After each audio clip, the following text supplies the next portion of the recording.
নমস্কার। আমি আপনাদের সামনে আবার এসেছি আপনাদের কাছে একটা নতুন বিষয় নিয়ে, যেটা এর আগের যে আমি ভিডিও করেছিলাম অবিন দাদাকে নিয়ে, সেই অবিন দাদার যে ভিডিও, সেই ভিডিওতে অবিন দাদা সম্পর্কে আমি যা বলেছিলাম তার পরিপ্রেক্ষিতে সেই ভিডিওতে একজন আমাকে প্রশ্ন করেছেন যে আপনার বিশ্লেষণ অতুলনীয়, খুব সুন্দর আপনার উপস্থাপনা, আপনি সমস্ত দিকটা কভার করেছেন, তাই আমাদের বুঝতে খুব সুবিধা হয়। কিন্তু অনুকূল ঠাকুর ও তার সৎসঙ্গ প্রতিষ্ঠান নিয়ে এবং বাবাইদার সম্পর্কে ভিডিওতে কুৎসা করে চলেছে বহু একাল সেকাল ও মহাকালেরা এবং সনাতনীরা। তাদের কুৎসা করা সম্পর্কে আপনার মতামত কী? এবং সেখানে সেই ভিডিওতে অনেক সৎসঙ্গীও তাদের প্রতি ভালোবাসার প্রতিক্রিয়া জানিয়েছেন। সেই প্রতিক্রিয়াগুলি একটু দেখে নেবেন এবং সে সম্পর্কেও আপনার মনোভাব কী তা খোলাখুলি সরাসরি ভিডিওর মধ্যে দিয়ে জানাতে অনুরোধ করছি। আপনার স্পষ্ট মুখের মিষ্ট কথা শুনতে চাই। এই প্রশ্নটা আমাকে করেছে একজন, নাম তার প্রত্যয় বিশ্বাস। আমি সেই প্রশ্নের উত্তরে বলি, খুব ভালো লাগলো। আগেও আমাকে এই ভিডিওগুলি অনেক গুরুভাইরা পাঠিয়েছিল। গুরুভাইদের পাঠানো সেই ভিডিওগুলো আমি দেখেছিলাম। আমি একটা ভিডিওর ওপর লিখেও ছিলাম আগে ফেসবুকে। এদের উপর কথা বলতে আমার ইচ্ছে করে না, তবুও গুরুভাইদের অনুরোধে আমার মতামত আমি জানাই। শ্রী শ্রী ঠাকুর, শ্রী শ্রী আচার্যদেব ও সৎসঙ্গকে নিয়ে সনাতনী হিন্দু ধর্মের রক্ষক ও প্রভু রামচন্দ্রের কলিযুগের ভক্তির যে বাঁদরামি করেছেন তা দেখেছি শ্রী শ্রী আচার্যদেবের উদ্দেশ্যে দাঁত খেঁচানো ভঙ্গি, অসভ্য অভদ্র আচরণ ও সম্বোধন। আর দেখেছি তার উত্তরে পক্ষে বিপক্ষে সমর্থন ও অসমর্থনের প্রতিক্রিয়া। এছাড়া অনেকে আমাকে ফোন করে ইনবক্সে, হোয়াটসঅ্যাপে অনুরোধ করেছিল আমাকে প্রতিক্রিয়া জানানোর জন্য। এই প্রসঙ্গে একটা লেখাও লিখেছিলাম আগে, আর আজও একই অনুরোধ আমার কাছে এসেছে। শ্রী শ্রী ঠাকুর ও তার সৃষ্ট প্রতিষ্ঠান সৎসঙ্গ নিয়ে এবং বর্তমান শ্রী শ্রী আচার্যদেব বাবাই দাদার সম্পর্কে ভিডিওতে যে কুৎসা করেছে স্বঘোষিত সনাতনীরা, সেই স্বঘোষিত সনাতনীর কুৎসা করা সম্পর্কে আমার মতামত জানবার জন্য, এবং সেখানে সেই ভিডিওতে আমাদের বহু সৎসঙ্গী যে প্রতিক্রিয়া জানিয়েছেন সেই প্রতিক্রিয়া সম্পর্কেও আমার মনোভাব কী তা খোলাখুলি সরাসরি ভিডিওর মধ্যে দিয়ে জানাতে আমাকে অনুরোধ করা হয়েছে। প্রথমে বলি, আজকাল বহু স্বঘোষিত সনাতনী নিজেদের সনাতন ধর্মের রাখওয়ালা মনে করে শ্রী ঠাকুর, অনুকূলচন্দ্র তার প্রতিষ্ঠানের বিরুদ্ধে এবং শ্রী শ্রী আচার্যদেবের বিরুদ্ধে নানা কুৎসা ও বিরুদ্ধ আলোচনা করছে সোশ্যাল মিডিয়ায়। শ্রী শ্রী ঠাকুর ও ঠাকুর সৃষ্ট সৎসঙ্গ প্রতিষ্ঠান এদের কাছে এখন প্রচারের আলোয় আসার এবং অর্থ রোজগারের মোক্ষম উপকরণ। এরা ছাড়াও কিছু বালখিল্য ইউটিউবার আছে যাদের নাক টিপলে এখনও দুধের গন্ধ বেরোবে। তারাও পচা দুর্গন্ধযুক্ত ছেঁড়া কাঁথার উপর শুয়ে লাখ টাকা স্বপ্ন দেখার মতো নালা ডোবায় ঘাড় মারার যে বৈশিষ্ট্য, সেই ঘাই মারার বৈশিষ্ট্য নিয়ে শ্রী ঠাকুর ও ঠাকুর পরিবার এবং সৎসঙ্গের মতো মহাসমুদ্রে ঘাই মারার আবালের মতো স্বপ্ন দেখে। আর স্বঘোষিত সনাতনীদের ধারণা তারাই সনাতন ধর্ম তথা হিন্দু ধর্মের, ভারতে 115 কোটির বেশি হিন্দু ধর্মের জনসংখ্যার মায়বাপ। সনাতন ধর্ম এদের পৈতৃক সম্পত্তি। এই স্বঘোষিত সনাতনীরা যাকে ইচ্ছা যা খুশি বলার ও হুমকি দেওয়ার ক্ষমতা ও অধিকার রাখে। তাই এরা ইউটিউবে বসে শ্রী ঠাকুর ও ঠাকুর পরিবার এবং বর্তমান আচার্যদেব সম্পর্কে তীব্র কুৎসিত সমালোচনা করে, সঙ্গে বালখিল্য হুমকিও দেয় সৎসঙ্গকে। এরকম কুৎসা শ্রী ঠাকুরের যৌবনকাল থেকে হয়ে আসছে আজও।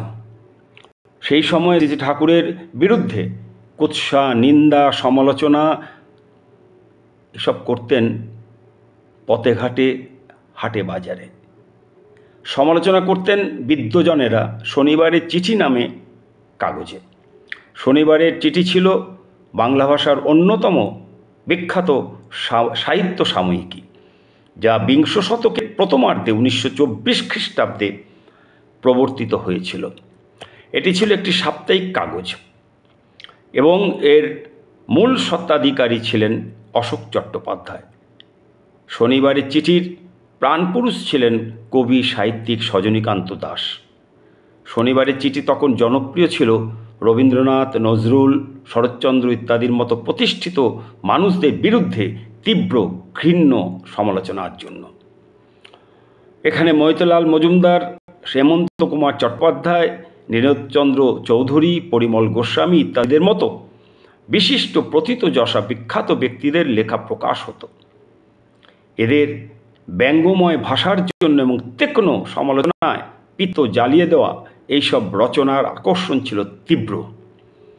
বাঙালিরা রসিয়ে উপভোগ করত এইসব নোংরা রচনা। সেই সময় শ্রী ঠাকুর অনুকূলচন্দ্র ছিলেন শনিবারের চিঠি সমালোচকদের কাছে হটকেক। সেই সময় বাঙালি সমাজ সাগ্রহে অপেক্ষা করত শ্রী ঠাকুরের বিরুদ্ধে মুখচোখ কুৎসায় ভরা শনিবারের চিঠি পড়ার জন্য।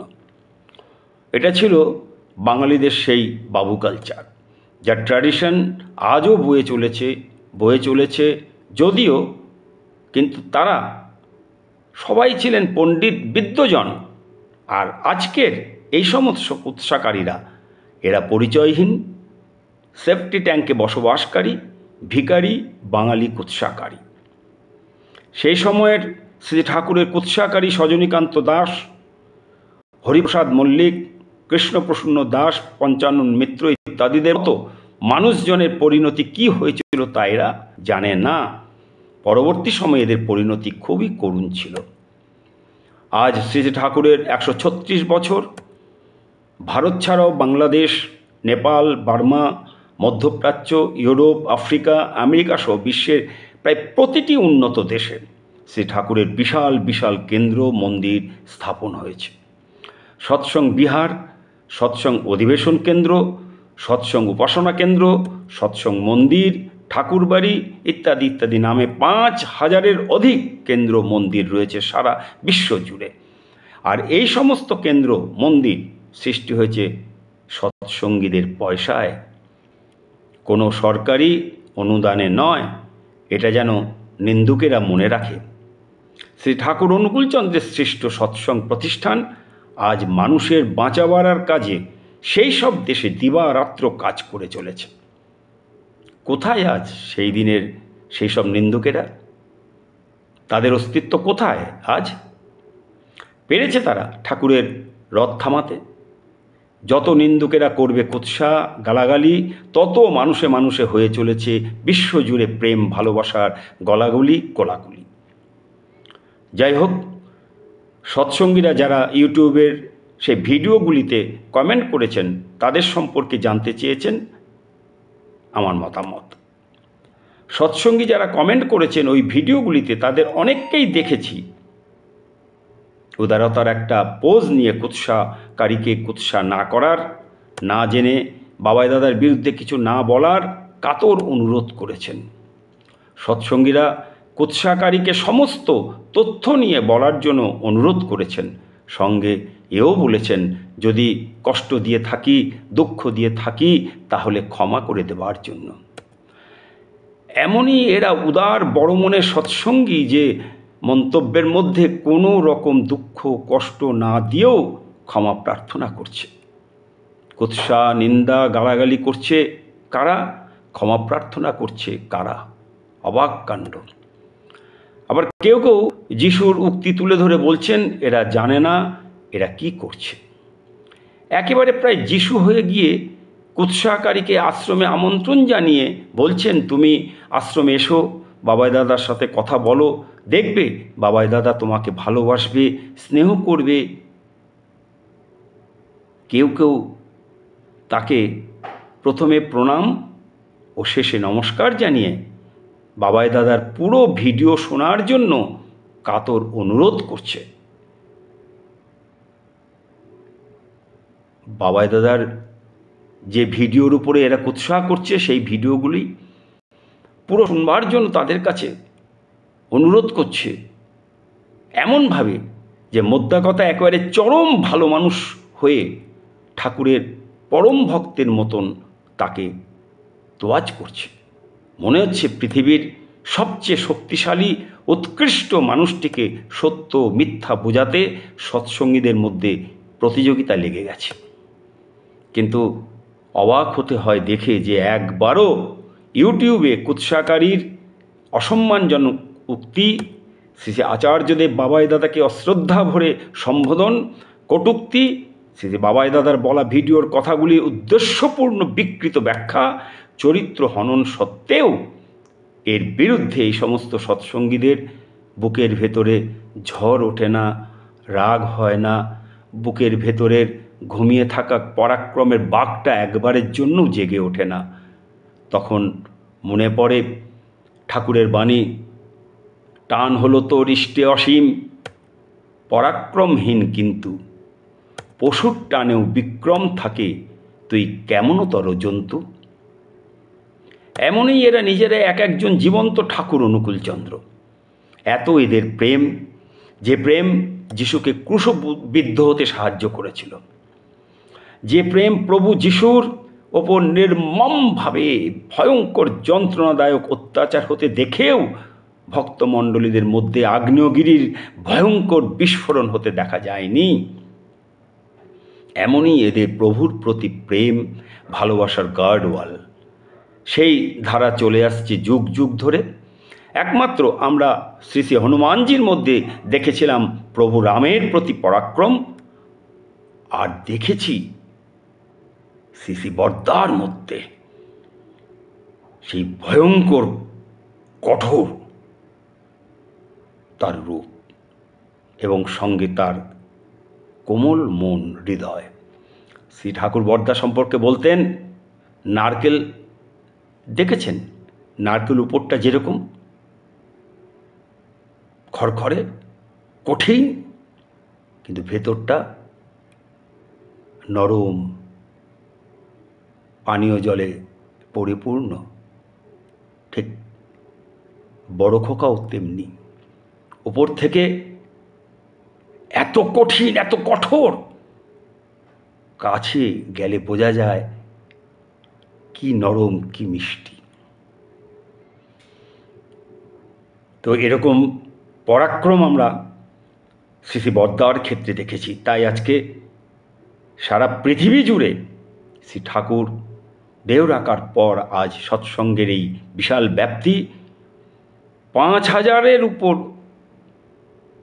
কেন্দ্র মন্দির নিয়ে আজ সৎসঙ্গ মাথা উঁচু করে দাঁড়িয়ে আছে। আর আমরা দেখেছিলাম প্রভু মুহাম্মদের প্রতি বলিষ্ঠ গার্ডওয়াল।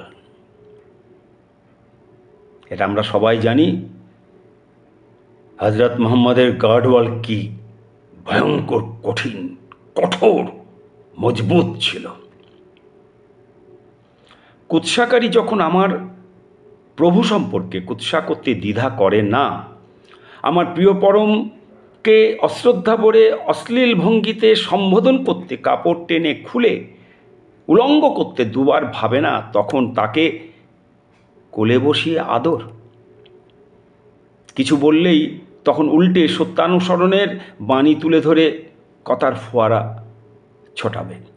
তখন ভাবি, নিজের বাড়ির লোকের প্রতি এমন আচরণ করেন তো এই সৎসঙ্গীরা? এত এদের সহ্য শক্তি! এই সহ্য শক্তি নিজের পরিবারের মা, বাবা, স্বামী, স্ত্রী, ভাই, বোন, পুত্র, কন্যার উপর দেখান তো? নাকি কাগুজে বাগের মতো শুধু মন্তব্যে ভালোবাসা, প্রেম ঝরে পড়ে? নাকি দুর্বল হৃদয়ের বহিঃপ্রকাশ? এর থেকে নপুংসকদেরও আত্মরক্ষার জন্য পরাক্রম ভয়ঙ্কর রকমের হয়। কিসের জন্য এত এদের তোয়াজ? এখানে এত কমেন্টের মধ্যে দিয়ে কেন এত অনুরোধের ঝড়? অথচ যখন ঠাকুরকে নিয়ে, শ্রী শ্রী বরদাকে নিয়ে, শ্রী দাদাকে নিয়ে, শ্রী শ্রী আচার্যদেব বাবাইদাতাকে নিয়ে, শ্রী অবিন্দাতাকে নিয়ে ঘৃণ্য প্রচারের বিরুদ্ধে কোনো লেখা লিখি বা ভিডিওতে বক্তব্য রাখি, তখন সমালোচকরা হিংস্র সাপদের মতো ঝাঁপিয়ে পড়ে। আপনারা দেখবেন ভিডিওগুলোর কমেন্টগুলো, আপনারা দেখবেন। এর আগে ভিডিওতে একজন কমেন্ট করেছেন, দেখবেন কি ভয়ঙ্কর। একই রকম 55 বছর ধরে চলে আসছে একই কথা, বংশ পরম্পরায় মগজ ধোলাই করে দেওয়া হচ্ছে এদের। যাই হোক, আর এক শ্রেণীর গুরুভাই যখন আমার বক্তব্যের বিরুদ্ধে যখন বিরোধীরা হিংস্র সাপদের মতন ঝাঁপিয়ে পড়ে, তখন এক শ্রেণীর গুরুভাই ঠাকুরের আচার্যের কথা তুলে ধরে আমাকে সহনশীল হওয়ার শিক্ষা দেন এবং শ্রী ঠাকুরের বিচারের ভার আপন হাতে না তুলে নেওয়ার যে বাণী, বিচারের ভার আপন হাতে নিতে যেও না, পরম পিতার উপর ন্যস্ত করো, নতুবা তারতম্যানুসারে পরম পিতা উভয়ের মধ্যে ভাগ করে দেবেন। এই যে বাণীকে হাতিয়ার করে আমাকে জ্ঞান দেন। আমার গায়ে আঁচ না লাগে ফুরিয়ে যাবে মামলা মানসিকতায়। আর বেশিরভাগকে দেখি কোনো কমেন্ট করতে এগিয়ে আসে না, তারা শুধু তখন খালি জয়গুরু, জয়গুরু, জয়গুরু, জয়গুরু আর জয়গুরু। যাই হোক, সৎসঙ্গের বিরুদ্ধে, আচার্যদেবের বিরুদ্ধে ভিডিও করে যারা সোশ্যাল মিডিয়ায় কলঙ্ক লেপন করছে সৎসঙ্গের গায়ে, ঠাকুরের গায়ে, আচার্যদেবের গায়ে, তাদের যে ভিডিও, সেই ভিডিওর প্রচারে মিনিমাম লাভ সাইন পড়ে। আমি দেখেছিলাম সেই লাস্ট যে ভিডিওটা, সেখানে আমি যখন দেখেছিলাম তখন সেই পর্যন্ত লাইক অ্যান্ড লাভ সাইন পড়েছিল 8.9K এবং কমেন্ট হয়েছিল 2.K, শেয়ার করেছে 1.6K সৎসঙ্গ বিরোধীরা। সবচেয়ে কম হিসেব দিলাম। আর সৎসঙ্গীরা পা ধরে তোয়াজ করতে বসে গেছে কুৎসাকারীকে সত্য মিথ্যা বোঝাতে। পাল্টা না নিজেরা কোনো প্রতিবাদ করবে, না কোনো শেয়ার করে ছড়িয়ে দেবে প্রতিবাদকারীদের বিরুদ্ধে কোনো লেখা।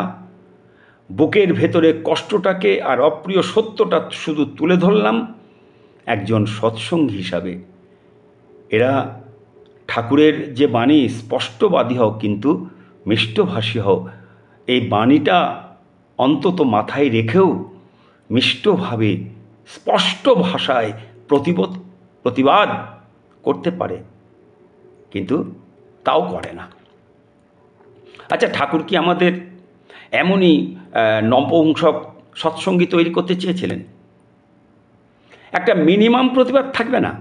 পরাক্রমে থাকবে না? যে ভিডিও লাইক করছে 8.9K, কমেন্ট করছে 2.5K, শেয়ার করছে 1.6K, আর লক্ষ লক্ষ বাঙালি সৎসঙ্গীর মধ্যে কজন কমেন্ট করেছে সেখানে প্রতিবাদ হিসেবে? হাতে গোনা কয়েকজন। তার মধ্যে বেশিরভাগের কমেন্টে কুৎসাকারীর প্রতি অনুরোধের, ভালোবাসার, উদারতার বরফ গলে একেবারে ঝর্ণা হয়ে ঝরে পড়ছে, ভেসে যাচ্ছে। আর কুৎসাকারীর ভিডিও ঝড়ের বেগে ছড়িয়ে পড়ছে দিকে দিকে। আর উদারতার ধ্বজাধারী সৎসঙ্গীরা আমার গায়ে আসনা লাগে, ফুরিয়ে যাবে মামলা মানসিকতা নিয়ে পিঠ পুড়ে যাচ্ছে, ফিরে শো, এই কথাটুকুও বলতে আলস্য বোধ করছে। বলছে পি পু ফি সু। এমনই আশ্চর্য সৎসঙ্গী আমরা। যাক, আমি এখন কুৎসাকারীদের উদ্দেশ্যে কিছু বলতে চাই। তো তাদের উদ্দেশ্যে আমি বলছি, হে কুৎসাকারী, আপনি বা আপনারা সনাতনের রাখওয়ালা হয়ে স্বঘোষিত সনাতনী সেজে শ্রী ঠাকুর ও তার সৎসঙ্গ প্রতিষ্ঠান এবং আচার্যদেব শ্রী শ্রী বাবাই দাদার বিরুদ্ধে ভিডিওতে কথাগুলি বলেছেন। সেই আপনারা আশ্চর্য জীব, একবার আয়নায় নিজের চেহারাটা দেখুন আর শ্রী শ্রী বাবাই দাদার চেহারাটা দেখুন। আপনারা আপনাদের জীবন কীভাবে চালান, সকাল থেকে রাত পর্যন্ত কিভাবে চলেন, কতটা আপনার কৃষ্টি সংস্কৃতির সঙ্গে যুক্ত জীবন, কতটা অধ্যয়ন ও অধ্যাপনা করেন ব্যক্তি জীবনে, কতটা আপনি স্বঘোষিত হিন্দু ধর্ম ও রামচন্দ্রের পৈতৃক সম্পত্তির উত্তরাধিকারী, তা আপনি ভালোভাবেই জানেন। তবে পহলে দর্শনধারী পিছাড়ি গুণ বিচারি যে তত্ত্বটা আছে, সেই তত্ত্বের প্রথমটা পহলে দর্শনধারী দিয়ে এক নজরে আপনাকে বিচার করা যায়। আপনি সৎসঙ্গের কোটি কোটি সৎসঙ্গীর আচার্যদেব শ্রী শ্রী বাবাই দাদার পায়ের নখের যোগ্য না, এ কথাটা বললেও তার পায়ের ওই সুন্দর ঝকঝকে নখও অপমান বোধ করবে, প্রতিবাদে গর্জে উঠবে। শ্রী শ্রী বাবাই দাদা কথা ছেড়ে দিন, সৎসঙ্গের ইষ্টপ্রাণ ভক্তদের পায়ের দিকে তাকিয়ে দেখবেন, তাদের পায়ের নখ এত সুন্দর যে সেই নখের যোগ্য আপনারা নন। কালকা যোগী ভাতকে বলে অন্ন, সেই আপনারা ঈশ্বর কোটি পুরুষ শ্রী বাবাই দাদার ভুল করতে বসেছেন মূল্যায়ন। আপনারা ইউটিউবকে হাতিয়ার করে নিয়েছেন ঠাকুরের, আচার্যদেবের ও সৎসঙ্গের কুৎসা করে টাকা কামাবার জন্য। সৎসঙ্গের বিশাল প্ল্যাটফর্মকে বেছে নিয়েছেন সস্তায় প্রচার লাভের জন্য। আর ভাবছেন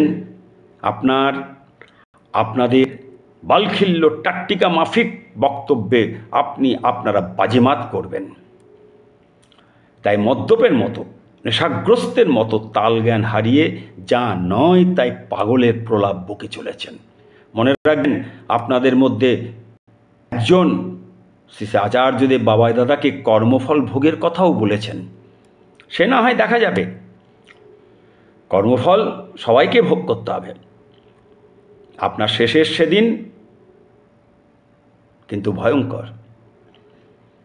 সজনীকান্ত দাস ও হরিপ্রসাদ মল্লিক, কৃষ্ণচন্দ্র দাস ইত্যাদি আশ্রমের বিরুদ্ধে যে কুৎসা শ্রী ঠাকুরের যে চরিত্র হনন করেছিলেন, তার উত্তরে শ্রী ঠাকুর কিছু বলেছিলেন?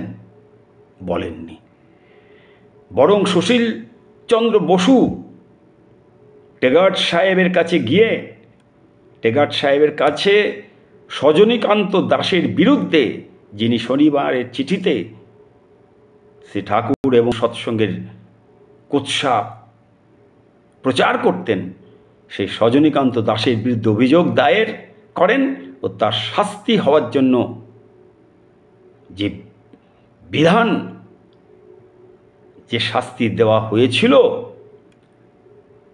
সেই শাস্তির জন্য ঠাকুর খুব কষ্ট পেয়েছিলেন এবং এই কাজের জন্য পরম ভক্ত সুশীলচন্দ্র দাসকে ভৎসনা করেছিলেন ঠাকুর। আজ ঠিক তেমনি ইচ্ছে করলেই আইনি সহায়তায় মিথ্যে বিকৃত প্রচারের বিরুদ্ধে মানহানির মামলা করতে পারে সৎসঙ্গ, কিন্তু করে না।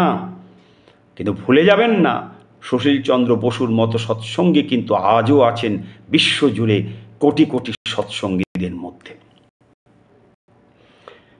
তা সুশীলচন্দ্র বসুদা কি করেছিলেন একটু আলোচনা করি, আসুন দেখেন।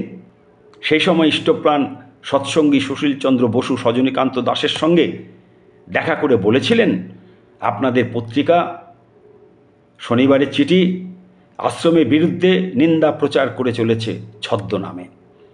একটা প্রতিষ্ঠানের বিরুদ্ধে যদি কোনো অভিযোগ থাকে সে সম্পর্কে অনুসন্ধান করে দেখাও কি সম্পাদকের কর্তব্য নয়? একবার আশ্রম ঘুরে দেখুন, আমার সাথে চলুন আশ্রমে, আমি খরচ দিয়ে আপনাকে নিয়ে যাচ্ছি। সব পুঙ্খানুপুঙ্খ দেখে বিচার করে যদি মনে হয় আপনারা যা লিখছেন ঠিক লিখছেন, তখন ছদ্মনামে তা প্রকাশ না করে প্রকাশ্য নাম দিয়েই লিখবেন। শনিবারের চিঠি পত্রিকার সম্পাদক সজনীকান্ত দাস বলেছিলেন, আমরা যা লিখেছি বা লিখছি তা যাই হোক, যদি আপনাদের আশ্রমের আদর্শে সত্য বলে কিছু থাকে তা আমাদের এই আঘাতে ভেঙে পড়বে না, আর যদি আশ্রমে দুষ্ট কিছু থাকে তবে তা ভেঙে পড়বে।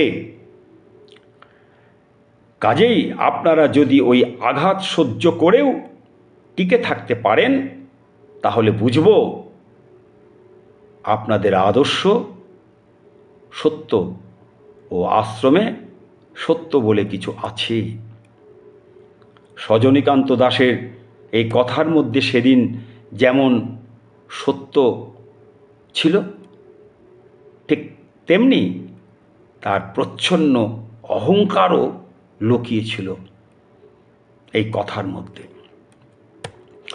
কিন্তু কবি, সাহিত্যিক ও শনিবারের চিঠি সাহিত্য পত্রিকার সম্পাদক সজনীকান্ত দাসকে সৎসঙ্গের সম্পাদক সুশীলচন্দ্র বসু বারবার অনুরোধ করেন একবার আশ্রমে এসে শ্রী ঠাকুরের সাথে দেখা করে যাওয়ার জন্য।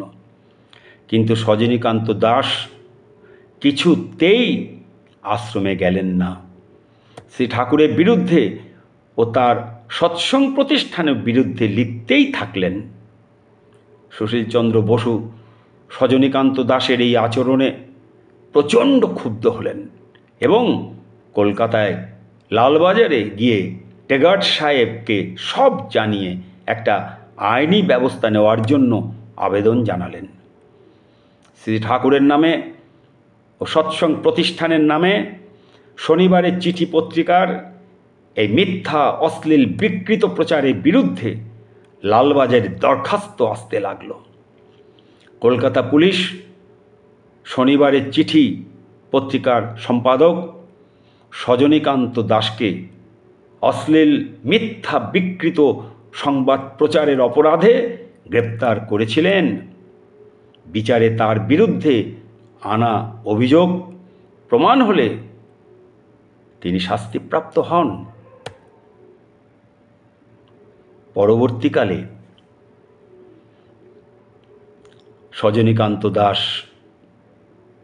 অনুতপ্ত হয়েছিলেন, শ্রী ঠাকুরের সঙ্গ লাভের জন্য খুবই আগ্রহ প্রকাশ করেছিলেন, কিন্তু তার সে আশা পূরণ হয়নি। অত্যাধিক হাই প্রেশারে ভুগছিলেন তিনি। পরে সেই বছরই মারা গেলেন। একেই বলে নিয়তির নিষ্ঠুর পরিহাস। নিয়তির নিষ্ঠুর পরিহাস। নিয়তির নিষ্ঠুর পরিহাস মানে নিয়তি মানে নিয়ে যায়। আমি ঠাকুরের কথা থেকেই বলছি, আমার কোনোটাই কথা না, আমি যা বলি ঠাকুরের কথাই বলি। নিয়তি মানে নিয়ে যায়, আর পরিহাস মানে ঠাট্টা, তামাশা, কৌতুক। যে নিষ্ঠুর ঠাট্টা, যে নিষ্ঠুর তামাশা, কৌতুক তুমি করেছ বিশ্ব ব্রহ্মাণ্ডের মালিক শ্রী শ্রী ঠাকুর অনুকূল চন্দ্রকে নিয়ে, যে নিষ্ঠুর ঠাট্টা, তামাশা, কৌতুক তুমি দিনের পর দিন, মাসের পর মাস, বছরের পর বছর সেই ঠাকুরকে তুমি ব্যথা দিয়েছ বুকে, যে কষ্ট যন্ত্রণা দিয়েছ তার অন্তরে, সেই নিষ্ঠুর ঠাট্টা, তামাশা, কৌতুক তোমাকে টেনে নিয়ে গেছে শেষের সেদিনের ভয়ঙ্কর দিনগুলিতে। জীবনের শেষের ভয়ঙ্কর দিনগুলিতে তার শ্রী ঠাকুরকে দেখার, ঠাকুরের সঙ্গে কথা বলার তীব্র ইচ্ছে তাকে ভিতরে ভিতরে পাগল করে তুলেছিল। কিন্তু শারীরিক তীব্র অসুবিধার কারণে সজনীকান্ত দাসের সেই ইচ্ছে পূর্ণ হয়নি। জীবনের শেষের দিকে সজনীকান্ত দাস কাঁদতে কাঁদতে বলেছিলেন, আমি তার বিরুদ্ধে অনেক কুৎসা করেছি, আমি শুধু তাকে একবার দেখতে চাই। তিনি কত বড় শক্তিমান পুরুষ যে এত কুৎসা, এত নিন্দা, এত গালাগালি, বদনাম, অপমান, অশ্রদ্ধা, বাধা বিপত্তির পাহাড় ঠেলে কেমন করে বিশ্বের কাছে দাঁড়ালেন তিনি মাথা উঁচু করে, কেমন করে পূজিত হচ্ছেন সকলের কাছে। আমি শুধু তাকে একবার দর্শন করব, আর ওই মন্ত্রপুত যে দণ্ড, সে দণ্ড ধারণ করে নিজেকে ধন্য মনে করব। আপনাদের সভায় আমন্ত্রণ নিয়ে আমি যাব না, শুধু ঠাকুর দর্শন হলেই আমার জীবন সার্থক হবে। কিন্তু তাহা আর হয়ে উঠল না, তার অমলিন ইচ্ছা পূর্ণ হলো না। মৃত্যু তাকে ছোঁ মেরে নিয়ে চলে গেল। হয়তো এই ঘটনাটাই এই সজনীকান্ত দাসের এই জীবনের যে ট্র্যাজেডি, এটা আর এক দস্যু রত্নাকরের জীবনের শেষ প্রান্তে এসে যে বাল্মীকি হয়ে ওঠা, সেই বাল্মীকি হয়ে ওঠার মতো একটা ছোট্ট একটা কাহিনী। ক্যামেরার সামনে বসে যারা শ্রী ঠাকুরকে আজও অকথ্য কুকথ্য ভাষায় গালাগালি করছেন, সৎসঙ্গের বিরুদ্ধে কুৎসা করছেন, শ্রী বরদাও তার পরিবারকে ধারাবাহিকভাবে মিথ্যা অপবাদে কলঙ্কিত করে চলেছেন, যারা বর্তমান আচার্যদেব শ্রী বাবাই দাদাকে কটু কথায় বিদ্ধ করছেন, যারা অল্প বয়সী আশ্চর্য প্রতিভাবান যুবক শ্রী অবিন দাদাকে তীব্র শব্দমানে ক্ষতবিক্ষত করছেন, তাদের জন্য অপেক্ষা করছে সজনীকান্ত দাস, হরিপ্রসাদ মল্লিক, কৃষ্ণচন্দ্র দাস ও পঞ্চানন মিত্র ইত্যাদি ইত্যাদি ইত্যাদি কুৎসাকারীদের মতো শেষের ভয়ঙ্কর সেদিন। আপনারা যারা সৎসঙ্গকে বলেছেন অসৎসঙ্গ, জয়গুরুকে বলেছেন ভয়গুরু, অপেক্ষায় থাকুন সেই নিয়তির অপেক্ষায়, যে সময় মতো আপনাদের নিয়ে যাবে ঠিক সেই জায়গায়। সেই ঠিক জায়গাটা হলো শ্রী ঠাকুরের কথা অনুযায়ী তুমি যা করছো ও করে রেখেছো, ভগবান তাই গ্রাহ্য করবেন, আর সেগুলির ফলও পাবে ঠিক তেমনি। আজ আপনারা সৎসঙ্গকে অসৎসঙ্গ বলেছেন, জয়গুরুকে ভয়গুরু বলেছেন। আপনার জন্য, আপনাদের জন্য, পরিবারের সকলের জন্য আপনাদের দোষে শেষের সেদিন অসৎসঙ্গের ভিড়ে ভয়গুরু কতটা ভয়াল হয়ে নেমে আসছে দেখতে থাকুন। আপনারা তো রামচন্দ্রের বালখিল্য একজন স্বঘোষিত সনাতনী কপট ভক্ত, কারণ প্রভু রামচন্দ্রের প্রকৃত ভক্ত কখনো কারো বিরুদ্ধে কুৎসা, নিন্দা, সমালোচনা, গালাগালি, অপমান, অশ্রদ্ধা, বদনাম, অপপ্রচার ইত্যাদি করে না। প্রকৃত ভক্তের মুখ দিয়ে সাপ, ব্যাং, ইঁদুর, ছুঁচো ইত্যাদি বেরোয় না, টাট্টিকা মাফিক বাত বেরোয় না। হীরে জহরত মণিমুক্তর মতো ঝলমলে প্রেম ভালোবাসার কথা বের হয়। আপনারা প্রভু রামচন্দ্রের ভক্ত হয়ে, সনাতনী হয়ে প্রভুর নতুন যে রূপ, সেই রূপকে চিনতে পারেননি। এমনই আপনাদের প্রভু রামচন্দ্রের প্রতি ভক্তি। আপনারা প্রকৃত ভক্ত হনুমানদের ক্ষমতা সম্পর্কে জানেন না। আজও তারা আছে সেদিনে সুশীলচন্দ্র বসুর মতো ইষ্টপ্রাণ সৎসঙ্গীরা বিশ্বজুড়ে কোটি কোটি সৎসঙ্গীদের মাঝে। শুনুন, তবে বলি, একবার ভক্তপ্রাণ শ্রী শ্রী হনুমানজির লঙ্কা বিরোধী ভয়াল পরাক্রম দেখে স্বয়ং রামচন্দ্র ভয় পেয়ে গিয়েছিলেন। ভয় পেয়ে হনুমানকে শান্ত হতে অনুরোধ করেছিলেন। তখন ভক্তপ্রাণ হনুমান প্রভু রামচন্দ্রকে বলেছিলেন, হে প্রভু, আপনার সব কথা আমি শুনেছি, আমি আপনার সব কথা শুনি। এতদিন ধরে আপনি যা বলেছেন আমি তা অক্ষরে অক্ষরে পালন করেছি, কিন্তু এবার আমাকে আপনি কিছু বলবেন না। আমি এবার আপনার কথা রাখতে পারবো না, আমায় ক্ষমা করবেন। যে দুষ্ট নোংরা হাত আমার প্রাণপ্রিয়, প্রাণাধিক, নয়নাভিরাম, প্রাণবল্লভ, প্রাণভোমরা প্রিয় পরম প্রভু রামচন্দ্রের সহধর্মিণী লক্ষ্মী স্বরূপিণী সীতা মায়ের কে স্পর্শ করেছে, যে আমার প্রভুকে কষ্ট দিয়েছে, যন্ত্রণা দিয়েছে, সেই শয়তান নরাধম নরকের কীট লোকের তুষ্ট নোংরা হাত আমি দেখতে চাই না।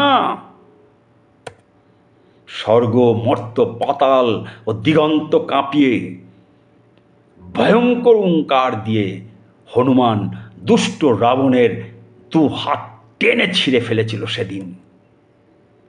তারপর শান্ত হয়ে হাঁটু গেড়ে বসে কাঁদতে কাঁদতে রামচন্দ্রের পায়ের কাছে কৃতকর্মের জন্য, প্রভুর কথা অমান্য করার জন্য ক্ষমা চেয়েছিলেন। সেদিন শত অনুরোধেও প্রভুর কথা শোনেনি হনুমান। আর সেই দৃশ্য দেখে স্তম্ভিত প্রভু রামচন্দ্রের দু চোখ বেয়ে নেমে এসেছিল জলের ধারা। এমনই ছিল হনুমানের ভালোবাসা, প্রেম। তাই একটা কথা বলি, হে স্বঘোষিত বালখিল্য সনাতনী সাধু, সাবধান, ভুলে যাবেন না এই সৃষ্টির বুকে সবাই সনাতনী, আর বিশ্বজুড়ে কোটি কোটি সৎসঙ্গীরা সবাই স্বয়ং সৃষ্টিকর্তার একজন ভক্ত হনুমান। समझदार के लिए इशारा काफ़ी होता है। আজ এই পর্যন্ত, আগামীতে আবার দেখা হবে। জয় গুরু।